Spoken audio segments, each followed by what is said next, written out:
Welcome to another episode of the Think Inclusion podcast, where we bring people's personal stories to life in order to help grow awareness and understanding of others' experiences. That helps to support us all in our individual journeys to truly understanding inclusion, and also help us to make sure we can comfortably take action without fear to help make other people feel included. In this episode, I got to meet Dr. Emily Pattinson, who shared her experiences of disability and neurodiversity. Emily discussed how these conditions intersect and impact her daily life, and also shares some of the challenges she's faced in professional settings. She talks about the importance of disclosure and explores the societal perceptions of disability. There's a lot to take away from just listening to a story like this, so I really hope that you enjoy this episode.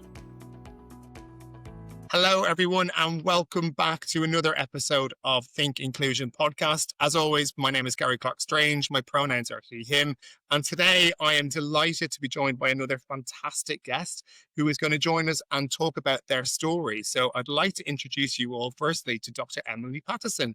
Thank you very much. Very excited to be here. Thank you for being part of Think Inclusion, and obviously for coming on and being willing to share your story with us. Think Inclusion it's a storytelling podcast. It's a podcast that aims to help us all to understand more about others and differences and experiences and everything that comes with the topic of inclusion, but through stories. I find every time I record a podcast, Emily, I learn something new about other people and something about maybe a condition or something that I didn't know before. So before we get started, do you want to tell us a bit about yourself, your background, and who you are? My name is Emily. My pronouns are they, them, or she, her. And I am a lead inclusion consultant at Inclusive Employers.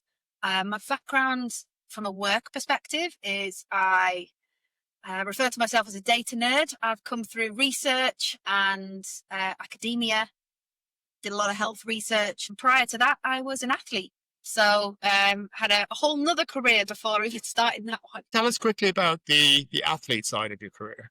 Yeah, so I was a junior elite high board diver. So what would now be referred to as Tom Daley diving, but I'm older than Tom Daley, so I did it before he was around. You mean there was days before Tom Daley existed in the sport, right? It's like, does it need to be like eras, like pre-Tom Daley, post-Tom Daley situation? But yeah, so that. I used to throw myself off high boards for a living, and then got a proper, so research seemed like a proper job. I have an inner feeling of anxiety just even thinking about being up that high and just jumping off a board. So like kudos to you for doing that. And the theme of the podcast today, interesting actually, is a kind of an extension of that conversation about your previous career. Is we're talking today about accessibility and disability, which is part of your story. Do you want to talk to us about your conditions, diagnosis, anything like that, and really how that now affects or has affected your day-to-day life? Absolutely. So this is where I get a little bit uncomfortable because it feels like I'm just reading off a list here. But so I have both a physical disability and a neurodiversity. So they intersect in a very interesting way. I am diagnosed with, and I can't pronounce it properly, which is hilarious because it is actually the condition that I have. Psoriatic arthritis. So it's essentially the thing that causes psoriasis on your skin, but I get it in my joints. Lots of grating and swelling and difficulty moving is the general idea. I also have elements of hypermobility as part of that, so I can, like, my joints dislocate quite easily. I have elements of fatigue and chronic pain that go with that. So that's the kind of physical element. And it is sort of fluctuating. So I'm what you would refer to as an ambulatory wheelchair user. So I do use a wheelchair, but not all of the time. Sometimes I use a walking stick. Sometimes I could walk okay. My gait's still a bit weird, even when I walk without any aids. But very much depends on the day, the levels of pain, fatigue, cycles of my treatment as well. So I have what's like low dose chemotherapy, is like an immunosuppressant every 2 weeks to stop my immune system from attacking me. So very much my physical disability is very changing depending on the day, whereas my autism is fairly standard and it's been the same since I was born. And again, doesn't sound super professional, but I would refer to myself as what you would assume as stereotypical autism. very much kind of not super good with people, much prefer sort of Legos and trains. A lot of my social skills have been learnt, so sometimes can come across as a bit weird, a bit jarring, because I'm not always the most comfortable in social situations. And then they intersect. I experience sort of seizures when my pain gets to a certain point, that will kick it off, but also when I'm overstimulated. So if my sensory aspects, if I'm overstimulated from a sensory perspective, can also kick it off. So very much a weird intersection of physical and neurodiversity. There's more like absent, like I look like I'm just not listening, or I'm zoned out. Sometimes I can end up with like a lot of twitches and involuntary movement as well, but usually it's just sort of more of an absent seizure. But yeah, that in itself sometimes is quite hard to explain, when the reason that you're experiencing that is because you're either in intense physical pain and or overstimulated. So then people are like, what do you need? What do you need? What do you need? And I'm like, you need you to leave me alone. That's what But in that condition, are you able to, No. when you're in that state, you can't tell them I can't say that either. So a lot of the time it results in unnecessary ambulances being called and lots of fuss that just makes it last for longer. To a point when I was younger, when my child was younger, they had a little a spiel that they had memorized, that they could sort of say if we were out, just me and them, and they would sort of, my mummy's having a wobbly, just leave my mummy alone and make it quiet and my mama will get better. And it was like rehearsed so that people didn't immediately think, oh, we need to help. You're like, you don't, just leave me alone. Well, and in some way that's kind of self-protection, but also, that it could escalate to something that it doesn't need to be. Because I guess with yourself and your conditions, you know how to look after yourself and protect yourself.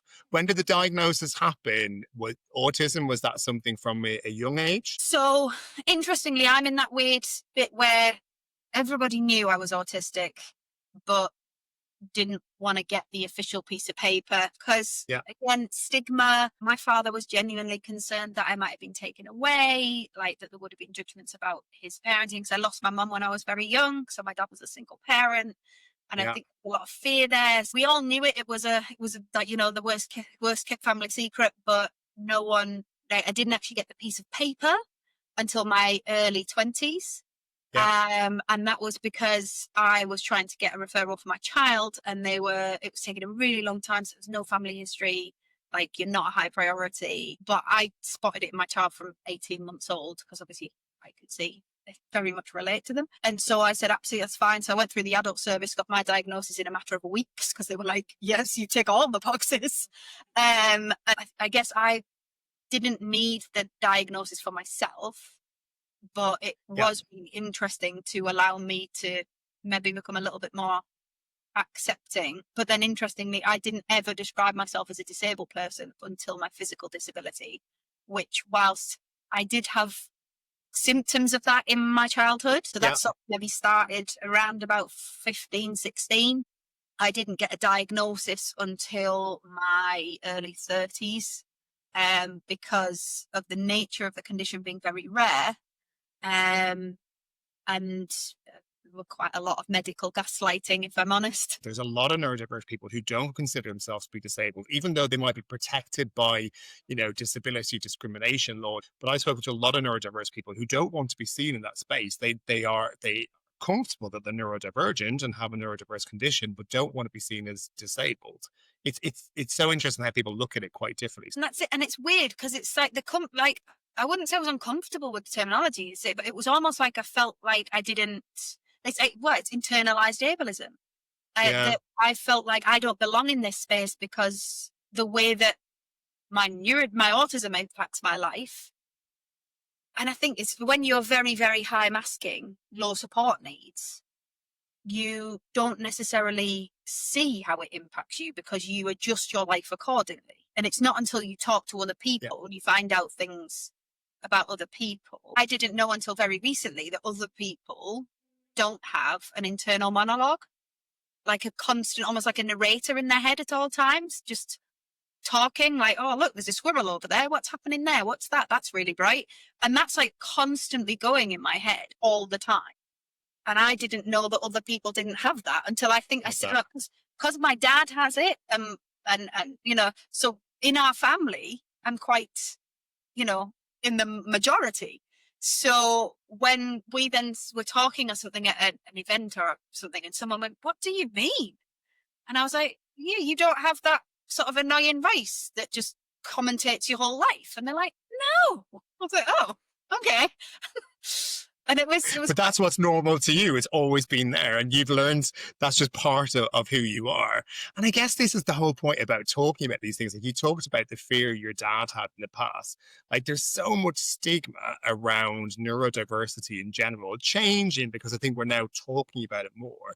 But I guess if we reflect back to, you know, let's just say 20, 30 years ago, these things weren't talked about. So therefore people weren't diagnosed and were not hidden, but, you know, it just was, they just get on with life. They were hidden. That's the thing. Yeah. That 2010 was the last asylum that you would say for people with developmental and learning disabilities was closed. So it was encouraged. It was seen as the humane thing to do. So, and we think of that being like, oh, you know, it was like the 50s, the 40s, the 50s.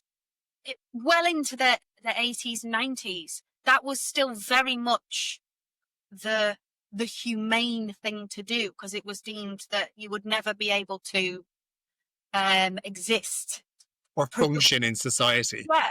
And it's amazing. But then now we see that total narrative change, that more and more people are sort of leaning on, and that sort of, all the people that were seen as eccentric but really successful. If you were successful, you were eccentric. If you were unsuccessful, you were broken. And it's really interesting that more and more people, you know, things like Albert Einstein must have been autistic, and Van Gogh was probably had bipolar, and, like, you know, this kind of like need to diagnose historical figures to prove that neurodiversity's always existed. And again, put them in a box, because as society, we like to do this. We like to put each other in boxes because it will help us to somewhat decide why certain things have happened or why a person acts in a certain way. Talking about being successful, you mentioned your role that you're currently in now at Inclusive Employers. So, you know, you are proof that you can exist in society despite maybe what they were saying, 30 years ago. So how has both your conditions, both your physical and your neurodiverse condition, how have they impacted you? Like, have you faced barriers to get to where you are today? Yeah, very, very much so. Even now, and I'm going to be honest, I mean, I haven't had to apply for a job for quite a while, but even when I applied to Inclusive Employers, I didn't disclose my disability. Oh. I have never once disclosed my disability during recruitment, and I use a wheelchair, I can't hide it. But because I have had so much discrimination and not just in sense of like, but question about my capability. Are you going to be able to do that? If I say I can do it, then I can do it.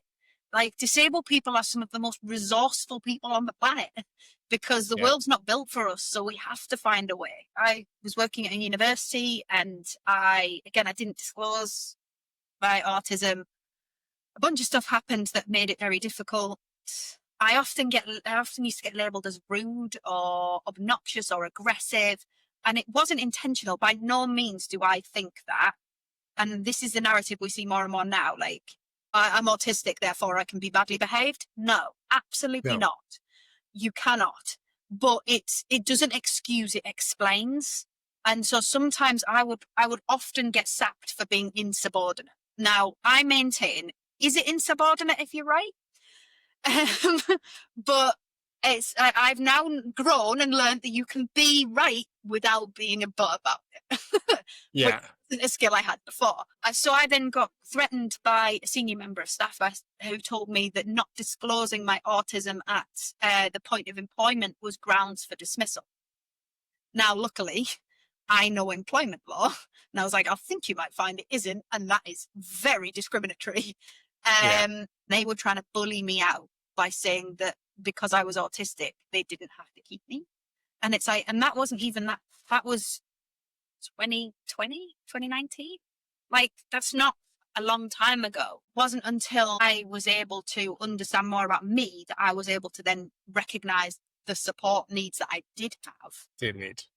that I could then say, you know, I almost had like a bit of a coming out thing. You know, like, you know, if you're a member of the LGBT community, you'll know what it feels like when you like sort of come out in every Yeah. situation. I almost had a All the similar, time. yeah, where I had to like, hi, I'm Emily, I'm autistic. If I say something that offends you, I probably didn't mean it. And it was like, I had to say that when I met anybody, because it was like, I need to preempt this. And it became so awkward that they were like, why are you telling me this? I was like, because you will get pissed off with me at some point, and I want you to be able to tell me so I can learn, not just assume I'm a horrible person. When you say that, that makes me feel uncomfortable that you feel you have to say that, because it's like as if you're having to conform to societal norm. But I get why. But when I hear you say that's the first time I've heard you say that, and it makes me feel uncomfortable on the inside that you should feel you should have to explain that to somebody. But I get why you're having to do that. I get, yeah, it's hard to hear that. And it became so normalized, because when you mask all the time and you normalize, then like people, when you let it slip because you're not very well or you're in a lot of pain or something, and then people are just like, oh, this is very not you. And you're like, no, this is me. You've just seen a version of me. But there'll be a lot of feminine presenting autistic people who will probably relate to, I mean, masculine presenting people will probably relate to too, but feminine presenting people even more so, I think, just societally, that you mask so much that you get to a point where you forget and you don't actually know who you are. So when people are like, oh, start to unmask, I want to see the real you. And you're like, I don't know who the real me is, because I haven't been myself my entire life, because I've been coached my whole life to conform. And you're living by learned behavior rather than actually behavior that feels comfortable to you. And you have to. And it's like that kind of thing of, and I have to say this in a really careful way, because I don't want to suggest that people should have to conform. But the world can't be perfect for everybody. Like, no matter how inclusive we make it, it's always going to be a compromise in some way, shape, or form. And so when I then come across people who are like, no, they have to accept me if I behave like this, you know, Greg Wallace style. I'm allowed to say whatever I want because I'm autistic. No, you're not. Like, it's not carte blanche to be a horrible person. It's a recognition that you might need some additional prompting to realize that you're being a horrible person. But you still have to be polite. You still have to be respectful. You still have to recognize other people's needs. It just sometimes is a bit harder to do that naturally. Makes sense, because like that's your values, right? Or that's the values that you have, or the values of an organization you might be working, where you're kind of, your behavior is expected to be a certain way. So when you say it like that, it makes sense to me, because I know how I'm expected to behave in professional or in personal situations. It's harder when you hear it that it doesn't feel as natural to you, because I guess, but maybe for me, that's learned behavior as well. I've learned how to behave in certain situations, but it's just potentially easier for me as someone who's not autistic to be able to understand what that looks like or feels like. I guess that makes it easier to understand. Yeah. And a little bit of like, to a point, I suppose people will act around you the way they would act around anybody else. Whereas because I don't give them eye contact, because most of the time I'm in a wheelchair, or maybe I'm walking a bit funny, or people are already uncomfortable around me. So therefore they like overcompensate. And it becomes this weird sort of infantizing behavior where people are like, they daren't make a joke around me, or they, oh, do you need help? Do you need me to do that for you? I'm like, no. I got asked once at a professional dinner, do you need me to cut up your food for you? I was like, I'm an adult. Like, no, I don't need you to cut up my food for me. And it's like, to a point, like one person like followed me around an event. Do you need some help? Do you need some help? I was like, if I need help, I'll ask for it. I'm a grown up. And I get it's coming from a lovely place, but it's that kind of thing of like, treat me like you would treat anybody else until I ask you to treat me otherwise. Don't expect that I'm not going to be able to do something. Assume I can. Well, I treat you like a human being. The human being behind the conditions is still there. And like you say, exactly, if you need help, you'll ask for it. My mum was visiting me a while ago, and she hurt her foot while she was over. And when she was going back to the airport, she needed assistance because she wasn't able to walk fully. And she's a very healthy woman. And I noticed it straight away, and I couldn't believe, because I don't have people in my close network who are wheelchair users. They gave her a wheelchair at check-in, and they'd gone from all of a sudden talking to us both when we were both stood at counter level. Both of us were getting contact and conversation. The second they put her in the wheelchair, they basically ignored her and started asking me the questions. And I was like, she's the person. Yeah. I couldn't believe this was happening. And I felt really uncomfortable that just by virtue of her going from being stubborn with luckily she, it was just it was a broken foot actually, but she needed help to get on the plane. But how instantly the way they treated her changed just because she sat down in a wheelchair to get pushed away. And I was really taken back by that. And I guess that's kind of something you're feeling all the time. Absolutely. All the time.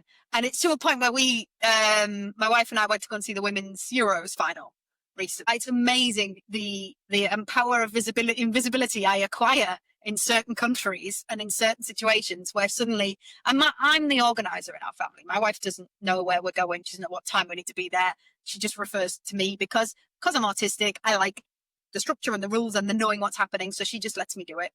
Yeah. And so they're like, where do you need to be? She's like, I haven't got a clue. Like, I don't know. I'm just here. You plan that. And so, but it's amazing how, like, even things that, and I'm not arguing about it, but, like the salespeople, the ones like the ones that are trying to get you to sign up to a charity or whatever. Yeah. They don't even come to talk to you. There was a product I was actually genuinely interested in, and they didn't approach me, even though we walked past a couple of times because we were milling about. They didn't approach me once. So I went, you know what? I'm now not going to buy that product because they haven't approached me, even though I actually wanted it. You wanted it. But they saw you as invisible because of your wheelchair. And or they can't believe that you have the capacity to do things. So when it's like, a lot of the time, assistance is so I have my own wheelchair, and I'm very, very protective of it because it is very expensive. And I bought it because, again, contrary to what most people believe, the NHS does not give you mobility aids. Very rare. And even then, if you want something that's actually built for you and your needs, you will have to pay a decent amount of that. So I've bought all of my mobility aids myself. I'm a wheelchair user almost full time, but I don't qualify for a blue badge because the government has decided that I am not disabled enough. So there's a lot of people who use mobility aids who don't have that access to additional support. The word you used earlier on, which I think it's new to me, but it made sense as soon as you said it, was it infantilizing? That's a new word to me, but as you're talking, like it becomes a thing where I'm hearing people effectively treating you more like a child than an adult because of your disability. That's why I love having these conversations, Emily, because I learn new things all the time.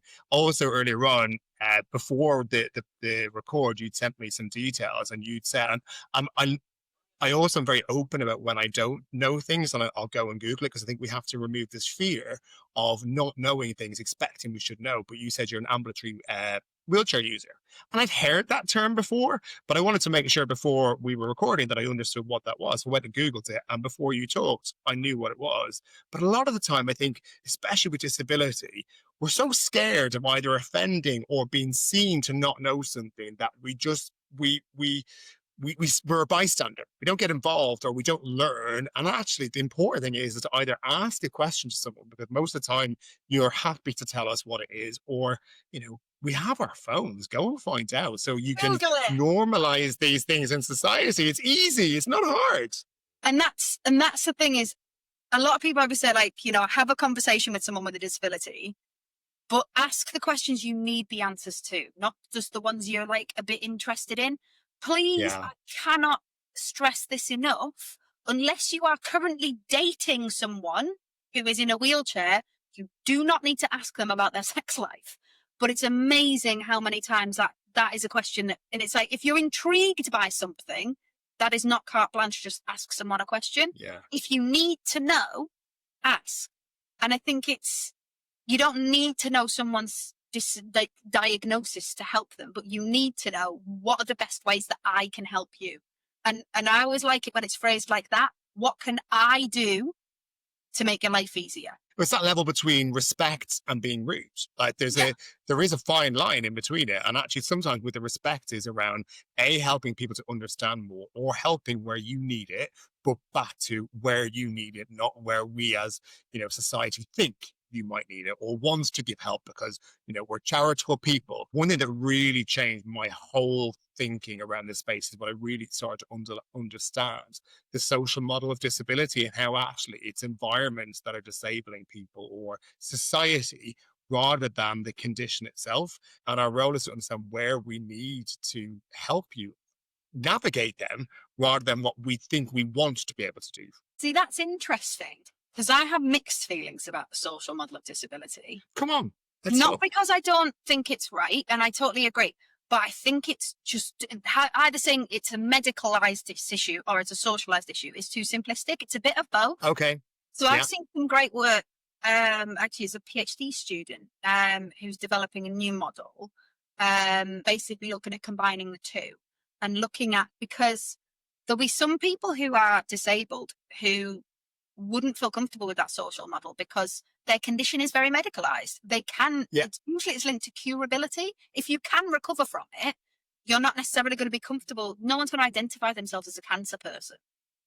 Like, they're not going to feel comfortable with that sort of person, like, identity first situation. If it's something you were born with, you've lived with your whole life, it's a big part of who you are, you won't necessarily put it as you're a person and you have a disability. So there's a bit in the middle where you're right, that there's a lot of the world that makes, if people built the world so that I didn't have to keep ringing people up and saying, are you wheelchair accessible? And then amazingly, you ring them up and they say, oh, yeah, we're totally wheelchair accessible. Then you get to the restaurant. You're like, where's the accessible toilet? Oh, it's up 3 stairs. You're like, what? No, well, we meet the requirements, like the legal requirements. And you're like, yes, but it's still not accessible. Yeah. There's something in the middle where we recognize the social impact and what we can do to control that. But we also recognize that there is physically, my body can't do things that your body can. And there's not the society has to do with that. It's just my body doesn't work the way your body does. If we removed all of those social barriers, the impact of my body being slightly different to your body would have a minute effect on my life compared to what it does now. The other thing that I think is really important for people to hear is it's okay for disabled people to struggle, because what you see me struggling with something, that might actually be me learning something, because I will always be testing my capability, my strength. So moving into a new chair, I might go a bit slower because I'm learning how it works. I might be working out whether I actually open those doors by myself, or do I need to ask for help? But if I'm always asking for help, I don't know what I can physically do and what I can't. So I'm not saying I should leave disabled people to struggle, but don't instantly jump in. Ask, do you need a hand? And they might say no. And if they say no, it's because they don't want help. And you don't have to feel guilty about them walking away and not helping them because they've said no. Because it's all that kind of thing of, we don't always step in to help a child. I know I've said forever, like, don't liken disabled people to children, but we don't always step in when someone's learning a skill because we don't allow them to learn. And we see that more in children. And you get that frustration when they're trying to learn something new and they can't quite figure it out. It's the same frustration, but you've got to give us space to learn. Otherwise, we'll never actually figure out what our capability and the extent of our ability is. I don't know if you saw as you were talking there, but I literally had this pause in my brain where I was just processing that learning. I don't even know how to verbalize this. As you were talking, I was just like, yes, of course you're learning something new. I don't think we appreciate that a lot, where, that time where you might not need help because the example you said around a new chair, in my head, I was just going, oh my God, this is revolutionary. It's not, but I just don't think our brains think like that as an able bodied person. I don't think I think like that. I just think I see the struggle rather than actually the person might be learning something new. I still Yeah, learn new things every day as well, right? That's what we exactly. do as human beings, but we But it's don't. maybe so visible because, like, Yeah, when you go into a new workplace, you'll be trying to figure out where everything is, and you'll be like, "Oh, I've yeah. got a bit lost." And sometimes you'll be like, "Oh, can you tell me where this office is? Because I'm totally lost." But what you won't be trying to figure out is what are the best routes for me that have the least amount of manual doors. But you have to learn those kinds of things to be able to work out, right, this is the easiest way for me to go. And For you, yeah, and so it's those kinds of things that, and especially for people with an acquired disability, so they weren't born with it. It's maybe through an injury, or like me, through a progressive condition. My condition will gradually get worse throughout my life. So I'm always testing my ability. I'm always learning new things or working out whether my mobility has got to a point where I now can't do that thing. yeah. So I'm always pushing myself a bit too far here and there to keep testing myself.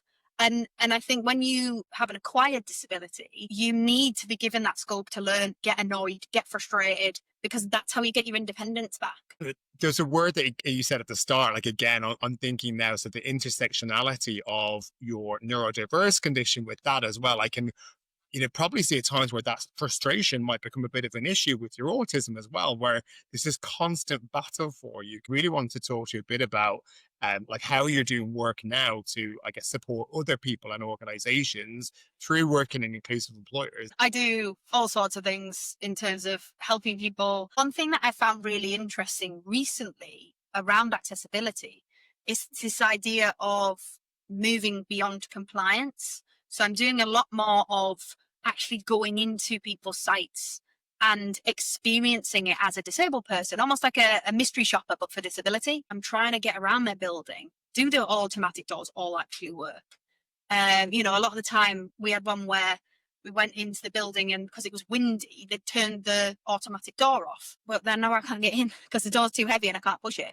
So I had to sit there and knock on the door until they let me in. This is how it actually feels to exist in your Yeah. space as a disabled person.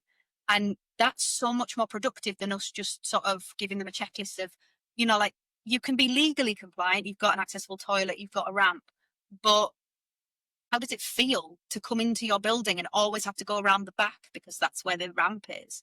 And you never actually, you're welcomed through especially for listed buildings, you're welcomed through a back, like where the bins go out and stuff like that. And it's like, how does that make you feel? And I think that's been really revolutionary. We hear this so much. I used to work in hospitality as well, and a lot of people I talk to, talk about, this feeling of being ushered through a back door, through a kitchen, like that's the accessible route.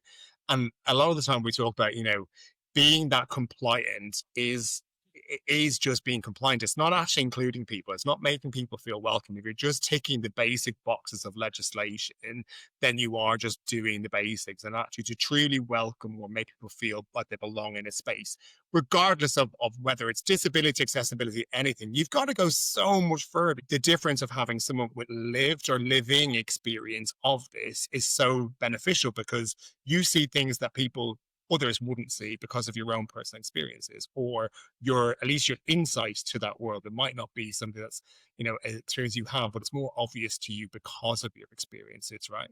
That's it. And it's becoming more of a conversation because especially now that there's a lot of this narrative around return to the office and stuff, like I'm really lucky that my job is largely remote. With my condition, I know full well I could not have a full-time office job. Yeah.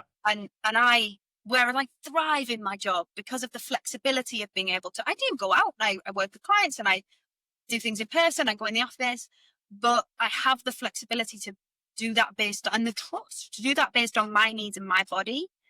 Whereas Yeah. I'm seeing more and more people exiting the workplace, not because they want to or because their skills are no longer useful, but because their job has arbitrarily decided they have to go into the office and that is not doable for them. And it's like, you're losing so much talent. Disabled people make up 25% of the population. You're losing out on so much talent. You know, and the unemployment stats for disabled people as well are, you know, ridiculously. You're the stats person, so you might know more than me, but I know there's a gap. And like, you know, there's a lot of people, there's talented people who are living with disabilities who are available to work, but for whatever reason are not able to, as you say, maybe commute to offices or whatever, and the accommodations just aren't there for people. I think it's the inaccessibility of roles as well. So what I'm seeing more and more now, especially in things like retail or manufacturing, moving towards this almost like jack of all trades roles. So for example, a supermarket, you can't apply to work on the checkout. Now I could work on the checkout of a supermarket. Absolutely fine. No bother at all. Barely any adjustments needed. I could not stack shelves or collect trolleys. But because the job requires them to be able to do all of those things, you're then annexing out people. Allowing that flexibility in your roles means that you open up to so many more people with more specialist skills than insisting that everybody has to do everything. With the onset of Aldi and Lidl, like you've seen them roles and you know the staff there are these I was going to say multi-talented. They are multi-talented. Multi-skilled is the word. They've got to do lots of different roles. And I think we've all just seen that as a way to be more efficient in your operation. And that means cheaper prices. And that's why they've driven. But actually, I haven't seen the barriers that's created because of the lack of flexibility in those roles. And it's not just disabled people. It's parents, it's veterans, it's anyone. That's why I tout equality impact assessments till the cows come home. And it's a mandatory aspect for like public sector, but private third sector, use them. It's a great way of shaping a decision by considering how is this decision going to impact all of these different people? What mitigating things can we do to reduce that impact? It's those kinds of things. You don't not make decisions, you just make better decisions. And you just consider others. And also there was a word you said there, which is you just talk to people as well, like ask people, have conversations, consider them. And that could be maybe the answer to the next question, because I normally finish off the podcast by saying, like, what would you like people to take away? There's so many takeaways from today already. I think talking to people and considering others, especially when making business decisions or just in life in general, and, you know, not treating people like children, etc. What for you, if you kind of think about the anyone who's tuned into this episode who saw that the focus is around accessibility and disability and the story that you've shared today, what do you want them to take away as that kind of thing that they really will just hold on to and maybe make them think differently for future? It's busy, do the work, but don't just talk about it, do the work. So like you've said, you can Google it. There's creators, so many amazing creators out there that share their stories from a personal perspective. You don't necessarily need to be going and asking people about their stories. They're all out there. Just read them, go find them, read the books, watch the podcasts, let you know. But then think about not just like, oh, great, now I know how they feel. Right. How does that apply to the environment and your sphere of influence? What can you do differently? Can you encourage someone else to do the work and go and learn? Can you, tiny things. If you see those red cords tied up in an accessible toilet, untie them because they should be on the floor. Tiny changes to the way we interact with our families, the world, workplace, but will have an absolutely enormous impact. It's moving that conversation on. So we're not just doing the awareness.